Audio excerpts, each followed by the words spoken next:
नमस्कार विद्यार्थी मित्रांनो आणि शिक्षकांनो. शिक्षक भरती संदर्भात पवित्र पोर्टलला सेल्फ सर्टिफिकेशनची प्रोसेस चालू आहे आणि याच्यानंतर पुढची प्रोसेस जी शिक्षक भरतीची होणार आहे त्या शिक्षक भरती संदर्भात अनुरूप असणारी एक प्रोसेस पहिला टप्पा आता चालू झालाय, तो म्हणजे शिक्षकांच्या बदल्या. जे शिक्षक अतिरिक्त झाले आहेत त्यांचं समायोजन करण्यासाठी हा 7वा टप्पा शिक्षक बदली संदर्भातला चालू होतोय. याचा उद्देश आहे की येणाऱ्या कालावधीमध्ये शिक्षक भरतीची जी जाहिरात द्यायची त्या जाहिरातीमध्ये रिक्त पदसंख्या जिल्ह्यानुसार संस्थेनुसार तुम्हाला समजाव्या म्हणून.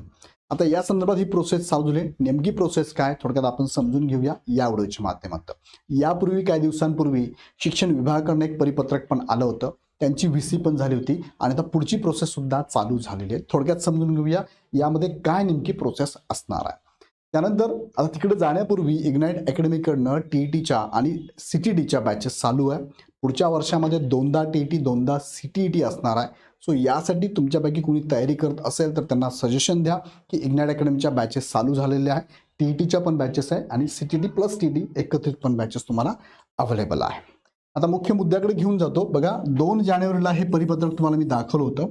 2 जानेवारीला सगळ्या शिक्षणाधिकारी त्यानंतर नोडल ऑफिसर आणि जी IT कंपनी आहे जी या पवित्र पोर्टल संदर्भात प्रोसेस करणार आहे त्या कंपनीला सुद्धा इथे बोलवण्यात आलं होतं आणि विषय होता की जिल्हा परिषद शिक्षकांची ऑनलाईन जिल्हांतर्गत आणि आंतरजिल्हा बदली प्रक्रिया 2026 बाबत. म्हणजे मे 2026 हा कार्यकाळ लक्षात घेता मे 2026 पर्यंत किती शिक्षक हे अतिरिक्त होत आहे, त्यानंतर किती शिक्षकांचं समायोजन करावं लागणार आहे, या सगळ्या गोष्टी लक्षात घेण्यासंदर्भातली ही बैठक होती. आणि लक्षात घ्या 2025-26 हे संच मान्यता अपग्रेड करून लक्षात घ्यायचं आहे किंवा ही गृहीत धरायची आहे. कोर्टाने सुद्धा तसा आदेश दिलेला आहे. सो या संदर्भातच ह्या सगळ्या मिटिंग्स VC द्वारे त्यांच्या झालेल्या आहेत. ही मिटिंग जी होती ही मिटिंग होती बघा 6 जानेवारीला VC द्वारे ही मिटिंग करण्यात आली होती. त्यानंतर लोकमत न्यूजपेपरने ही बातमी पण दिलेली आहे की राज्यातील 12,000 शिक्षक परतणार आपापल्या जिल्ह्यामध्ये. आता ही संख्या खूप मोठी आहे. पूर्ण राज्याचा विचार करता प्रत्येक जिल्हानिहाय जे शिक्षक आता कार्यरत आहे त्या शिक्षकांना जर ते अतिरिक्त होत असेल तर त्यांचं समायोजन करण्यासाठी त्यांना चॉईस देण्यात येणार आहे. मग चॉईस देताना 2 प्रकारच्या आहेत, एक आहे आंतरजिल्हा आणि एक आहे अंतर्गत जिल्हा बदली. ही प्रोसेस त्यांची चालू झालेली आहे. आंतर जिल्हा बदलीसाठी ग्रामविकास विभागाकडनं हालचाली सुरू झाल्या. बदलीचा हा 7वा टप्पा आहे. याच्यापूर्वी 6 टप्प्यांपर्यंत ह्या बदल्या झालेल्या होत्या. आता ह्या 7व्या टप्प्यामध्ये बदल्या होणार आहेत. आता ह्या बदल्या संदर्भात थोडक्यात तुम्हाला माहिती देतो. आंतरजिल्हा बदली म्हणजे काय, तर आंतरजिल्हा बदली म्हणजे जिल्ह्यातून जिल्ह्यात म्हणजे एक जिल्ह्यातून एक जिल्हा जर असेल, हा एक जिल्हा असेल तर ह्या जिल्ह्यातून नवीन जिल्ह्यामध्ये बदली करता येते. एक जिल्ह्यातून नवीन जिल्ह्यात बदली करता येते. सपोज एखादा शिक्षक नाशिकमध्ये सध्या कार्यरत आहे आणि त्याचा जिल्हा जर जळगाव असेल आणि तिथे जर जागा रिक्त असेल आणि इथे जर हा अतिरिक्त होत असेल आणि इथे जागा रिक्त असेल तर यांची बदली होणार, ज्याला आपण म्हणतो आंतरजिल्हा बदली. अंतर्गत जिल्हा बदली म्हणजे काय, जिल्ह्यातून जिल्ह्यामध्ये म्हणजे तहसील टू तहसील म्हणून आपण म्हणू शकतो. आपण तहसील टू तहसील म्हणजे जिल्ह्यातच राहणार, तो बाहेर जिल्ह्याच्या बाहेर जाणार नाही, त्याला म्हणतो आंतरजिल्हा बदली. सध्या जी आंतरजिल्हा आता भरती मी लावलेलं आहे याला बदली म्हणूया आपण. आंतरजिल्हा बदलीची प्रोसेस आता चालू झाली आहे आजपासून. ही प्रोसेस झाल्यानंतर दुसरी जी प्रोसेस असेल ती असेल अंतर्गत जिल्हा भरती. म्हणजे ही पहिली प्रोसेस, त्यानंतर ही असणार दुसरी प्रोसेस. तर ही न्यूज जर आपण बघितली तर प्रहार शिक्षक संघटनेने याबाबत ग्रामविकास मंत्री जयकुमार गोरे, शिक्षण मंत्री दादा भुसे, ग्रामविकास विभागाचे प्रधान सचिव यांना निवेदन दिले होते. आता आंतरजिल्हा बदली प्रक्रियेकरिता कार्यवाही सुरू झाली आहे. संच मान्यता पूर्ण होताच 31 मे अखेरपर्यंतची रिक्त पदे प्रथम आंतरजिल्हा बदलीकरिता उपलब्ध करून देण्यात येणार आहे. त्यानंतर शिक्षक भरती प्रक्रिया सुरू होणार आहे. 31 मे 2026 रोजी संभाव्य रिक्त पदे गृहीत धरून बदली व भरती होणार आहे. मी तुम्हाला यापूर्वीच सांगितलं. आंतरजिल्हा बदलीचा हा 7वा टप्पा पूर्ण होताच जिल्हांतर्गत बदली प्रक्रियेला सुद्धा सुरुवात होणार आहे अशी पण माहिती समोर येते. जवळपास 12,000 शिक्षक आपल्या जिल्ह्यात परतणार आहे.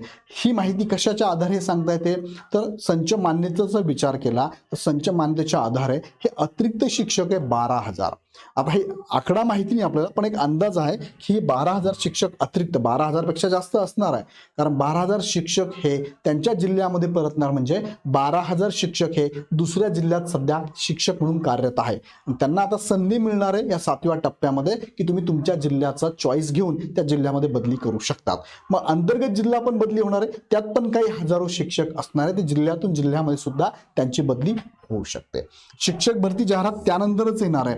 ही सगळी प्रोसेस लक्षात घेता, उदाहरणार्थ म्हटलं की तुम्ही नाशिक जिल्ह्यामधून बिलॉंग करता आणि तुम्हाला नाशिक जिल्ह्यामध्ये शिक्षक व्हायचं असेल तर आता विचार करावा लागेल की नाशिक जिल्ह्यामध्ये किती शिक्षकांची काय होणार आहे, बदली होणार आहे. नाशिक जिल्ह्यामध्ये किती जागा प्रत्येक संस्थानिहाय रिक्त आहेत, त्यावरती ठरेल आता नाशिकची जाहिरात.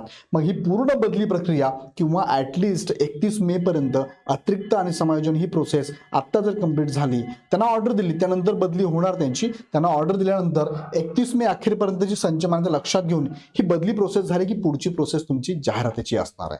सो जागा किती येणार यासाठी तुम्हाला प्रत्येक जिल्ह्यानुसार ह्या दोन गोष्टी कन्सिडर कराव्या लागणार आहे. संच मान्यता हा तर मुद्दा आहेतच, म्हणजेच संच मान्यता अपडेटची प्रोसेस जवळपास कंप्लीट झालेली आहे, जी की 2025 आणि 26ची कन्सिडर केली आहे, मे 26 पर्यंतची कन्सिडर केलेली आहे. अतिरिक्त शिक्षकांची आता बदली संदर्भातली पहिली प्रोसेस तुमची होते ती म्हणजे आंतरजिल्हा, आणि नंतर होईल ती अंतर्गत जिल्हा ती पण होणार आहे. ही प्रोसेस कंप्लीट झाली, यांचं समायोजन प्रोसेस झाली की मग रिक्त जागा आपल्याला समोर येणार आहे, किती जागा रिक्त आहे, आणि रिक्त जागेनुसार रोस्टर अपडेट होणार आहे, ज्या रोस्टरमध्ये तुम्हाला बिंदू नामावली आणि तुम्हाला तुमच्या आरक्षण निहाय कोणतं पद कोणत्या प्रवर्गासाठी आहे, जसं की मुख्याध्यापक पद आहे, त्यानंतर तुमचं केंद्रप्रमुख पद आहे, शिक्षक असेल, पदवीधर शिक्षक असेल किंवा प्राथमिक शिक्षक असेल, तर यांची पदं कोणत्या कॅटेगरीसाठी रिक्त आहेत हे सुद्धा अपडेट करणं गरजेचं असणार आहे, आणि त्याच्यानंतर तुम्हाला जाहिरात बघायला मिळणार आहे. सो 12,000 विद्यार्थी आंतरजिल्ह्यामध्ये आणि काही अंतर्गत जिल्ह्यांमध्ये बदली होणार आहे, आणि त्यानुसार पुढची प्रोसेस कंटिन्यू होणार आहे. सो शिक्षक भरती जाहिरात देण्यासंदर्भातली ही प्रोसेस हालचाल चालू झालेली आहे. लवकरच जाहिरात पण आपल्याला बघायला मिळेलच, पण याच्यासाठी वेटिंग तर आपण करत आहोत. सध्या प्रोसेस चालू आहे. 14 जानेवारीपर्यंत पवित्र पोर्टलला तुमचं नोंदणी आणि तुमचं सेल्फ सर्टिफिकेशन करण्याची ती व्यवस्थित करून घ्या. आणि तुमच्या मित्रांना तुमच्या स्कूलमध्ये जर शिक्षक बघत असाल, तुमच्या स्कूलमध्ये तुमच्या पालकांच्या ग्रुपमध्ये, शिक्षकांच्या ग्रुपमध्ये एक इन्फॉर्मेशन नक्की त्यांना सजेशन द्या. इग्नाईट अकॅडमीकडनं तुम्हाला स्कॉलरशिपच्या बॅचेस आहे. इग्नाईट अकॅडमीकडनं शालेय लेवलच्या सगळ्या NTS, MTS स्कॉलरशिप, नवोदय किंवा इतर सगळ्या शालेय लेवलच्या एक्झाम आम्ही घेतोय. ऑलिम्पियाडची पण तयारी करून घेतोय. जवाहर नवोदयसाठी ग्रामीण भागातले विद्यार्थी खूप जास्त तयारी करतात. सो ग्रामीण भागातल्या पालकांपर्यंत मेसेज नक्की तुमच्या मार्फत द्याल, कारण इग्नाईट अकॅडमी खूप कमी फीमध्ये तुम्हाला सगळं देत आहे. सो तुम्हाला ही जी बॅच असणार आहे ही बॅच 5,000ची आहे, पण पहिले येणार आहे 600 विद्यार्थ्यांना. जर तुम्ही इथे नावाची एक्झाम आम्ही घेत आहोत, तर 19 तारखेला ह्या एक्झामला सगळ्यांना एनरोल करायला लावा. फ्रीमध्ये आहे. एनरोल करायचं म्हणजे काय करायचं, खाली डिस्क्रिप्शनमध्ये बॅच ॲपची लिंक दिलेली आहे, गुगल फॉर्मची लिंक आहे. त्या गुगल फॉर्मच्या लिंकवर क्लिक केलं की फॉर्म येतो, फॉर्म भरून टाका. 2 मिनिटाचं काम आहे. तो फॉर्म भरून तुम्ही आमच्याकडे पाठवला तर तुम्ही ही एक्झाम देणार 19 तारखेला ऑनलाईन घरी बसल्या बसल्या लॅपटॉपवर, मोबाईलवर देऊ शकतात. आणि याच्यामध्ये पहिल्या 600 विद्यार्थ्यांनी तुमचा रँक आला तर तुम्हाला 13 लाखापर्यंतची ही सगळी बक्षिसं आम्ही या 600 विद्यार्थ्यांना देत आहोत. म्हणजेच तुम्हाला बॅचेस काहींना फ्री देत आहोत, काहींना काही डिस्काउंट पण आम्ही ऑफर करत आहोत. सो नक्की तुमच्या सगळ्या विद्यार्थ्यांपर्यंत ही माहिती पोहोचवा. काही अडचण असल्यास आमच्या टीमला कॉल करू शकता. हा आमच्या टीमचा नंबर आहे आणि हे आपला ॲप आहे. सो विद्यार्थी मित्रांनो आणि शिक्षक मित्रांनो, आंतरजिल्हा बदली झाल्यानंतर पुढची प्रोसेस लवकरच होईल. त्याची अपडेट तुम्हाला मी व्हिडिओ देत राहील. सो ही अपडेट बघण्यासाठी चॅनल सबस्क्राईब करून बेल आयकॉन क्लिक करा. पुन्हा व्हिडिओ आपण नेक्स्ट मध्ये. धन्यवाद.